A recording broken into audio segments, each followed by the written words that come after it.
last question. My friend there has been patient. Come on up, brother.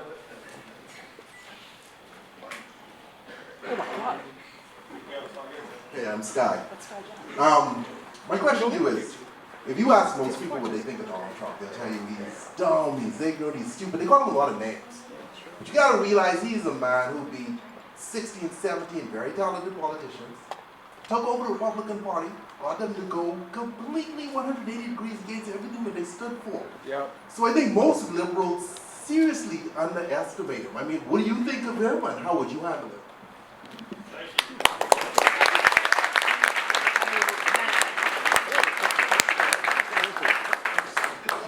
Those are just facts. He did all those things, it's true. So you probably heard, we've been joking about what Donald Trump's nickname for me is going to be. And we came up with Comrade Yang. Because it's like a little racist. But right now, I am one of the candidates that he has not touched. Blindside. And there's an operating theory that he wants to pick out people that he eventually wants to run against. Low-hanging fruit. Low-hanging fruit. So a couple people he has never touched online, AOC and me. Like the people that he actually doesn't think he's going to win easily if he starts to poke them in various ways.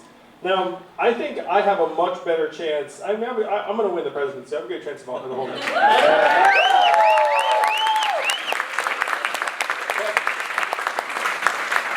But I'm going to have an easier time beating Donald Trump when I am the nominee than I am beating the other 23 candidates. I mean, I'm going to do that too, but that's going to be the hard part. It's like I'm going to do the hard part first, and then the easier part as the nominee.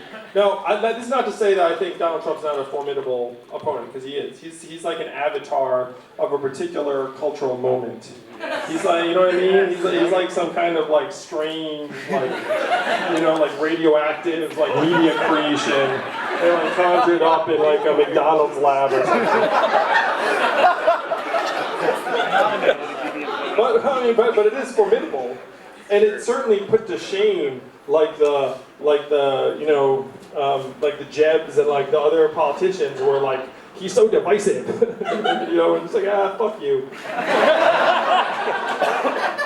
So I mean, he was like a much more significant cultural force than the other like Republicans. And so my challenge in many ways is to become like a different cultural force myself, like a different, like sort of his nemesis. And he called out at a particular point. He said he can't wait to run against other Democrats. The one thing he worries about is that some new person comes out of nowhere that no one's ever heard of. He's like, that's the only thing that keeps me up at night. And dozens of people emailed me that day and were like, he's talking about you.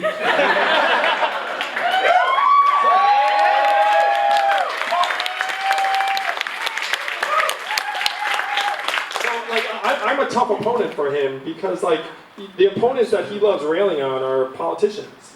And so if you're dealing with, like, a non-politician who's a genuine entrepreneur and builder who will call him out on his, his, like, being a marketing charlatan, and, like, and if he tries to, like, stick it to me or offend me, like, I'll just, like, laugh at him and, like, and I'm also focused on trying to help solve the problems that got him elected. Like, I'm a very, very tough opponent for him. And there are people in Iowa and Ohio who've come up to me and said, you're what I hoped for when I voted for Donald Trump. Yep. So if I get that, like, there's going to be no beating